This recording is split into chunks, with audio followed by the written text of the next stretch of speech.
Coffee is a global favorite, with over 2 billion cups drank each day worldwide. In Britain alone, 90 million cups are sipped each day, showing coffee's popularity from sunrise to night. Interestingly, 450 years ago, coffee was essentially unknown in Western Europe. Its path to becoming a popular beverage started extensively later. Coffee originated in East Africa and eventually moved to the Arabian Southeast, where it was cultivated and sold.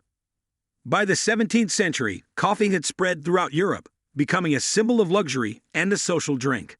Coffee now plays an important part in many cultures, with coffee shops and coffeehouses running as social gathering places. Its ascent from isolation to popularity shows the remarkable journey of a humble nut that has captivated audiences worldwide. Coffee started in Ethiopia, where the plant was cultivated in the woodlands, going hidden at first.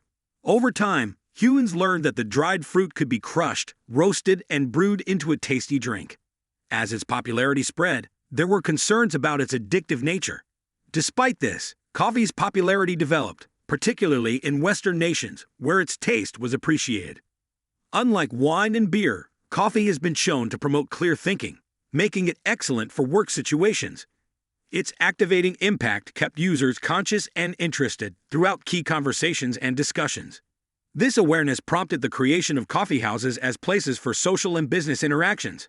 Coffee's growth as a popular beverage highlights its growth from a modest plant in Ethiopia to an internationally enjoyed drink respected for its flavor, inspiring benefits, and social importance. In the business world, it was believed that a clear mind was necessary. However, views on this were separated. Coffee was also said to be Pluto's favorite drink, drunk by demons from the skulls of the departed. The first coffee house in Britain opened in Oxford in 1651, followed by those in London. These coffee houses quickly became popular social spots, similar to modern-day clubs. They attracted an extensive mix, including bankers, businessmen, and authors, and became the focus of intellectual and political discussion. These organizations, also known as coffee clubs, served a diverse group of individuals and were the centers for social interaction and networking. They had a huge impact on the political and social scene of the time. The coffee houses were well known for their energetic discussions and conversations, stressing the importance of coffee in encouraging intellectual collaboration and peace in society. King Charles I tried to ban coffee shops because they were said to encourage crime. Yet because they were cheap places to purchase journals and newspapers, they attracted fame and were known as penny universities because of how much a cup of coffee cost. Coffee houses were first visited by males, and as a result, they came to be identified with male customers.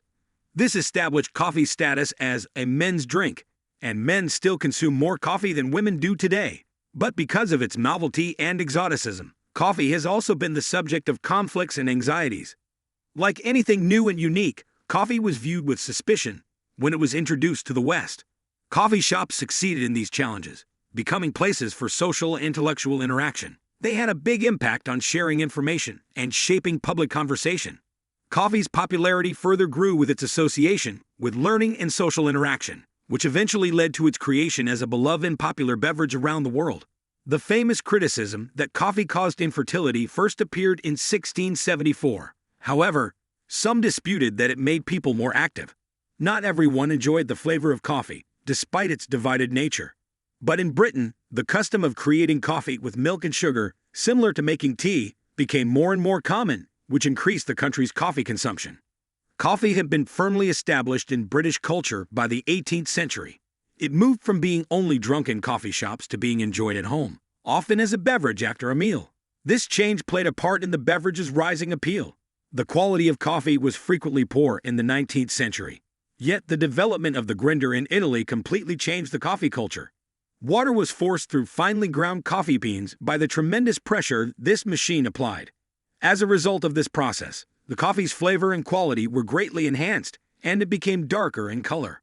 With early arguments and disparate preferences, coffee eventually assimilated into daily life, especially in Western nations. The way it changed from being an unpopular drink to a popular beverage consumed all over the world demonstrates its enduring appeal and cultural significance. Coffee changed more than just sifting and filtering. Innovations made it possible to keep it warm for long periods of time. Italy was an important factor in the growth of coffee culture, with its modern, welcoming cafes serving as icons of style and creativity. Over time, coffee's fragrance spread throughout the Western world and became a fixture in everyday life.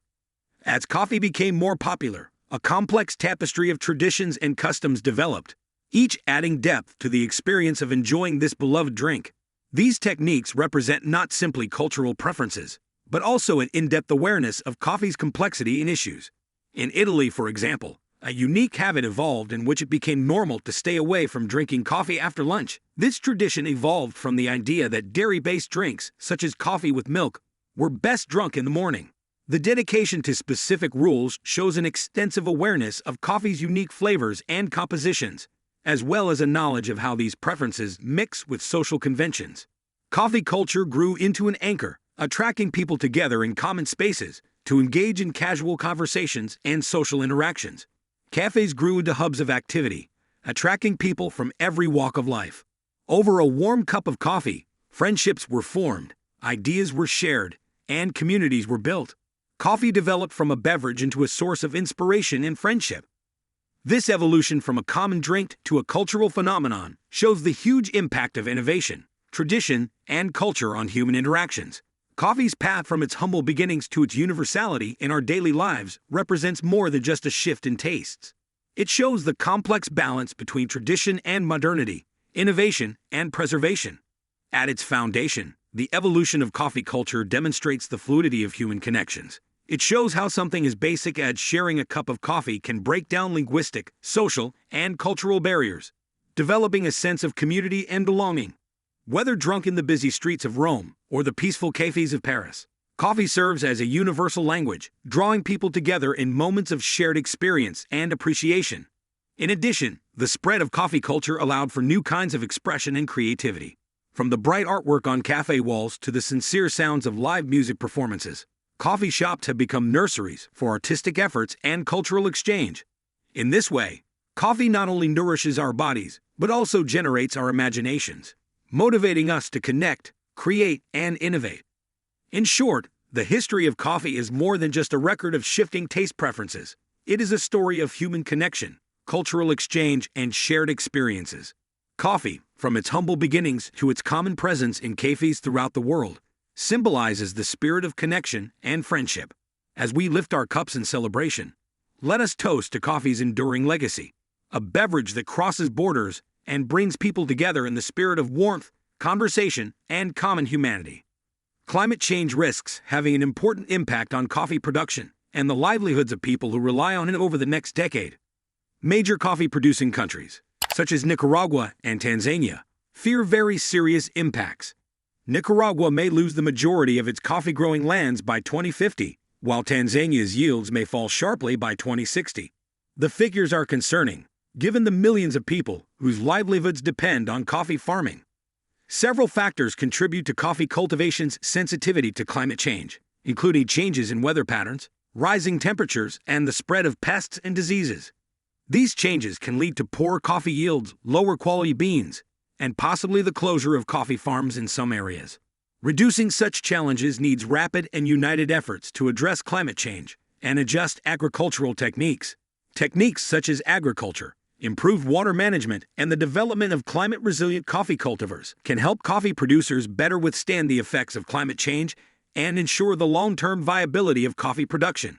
Thanks for watching. If you enjoyed this video, please give it a thumbs up and leave a comment below. Don't forget to subscribe to our channel for more content like this.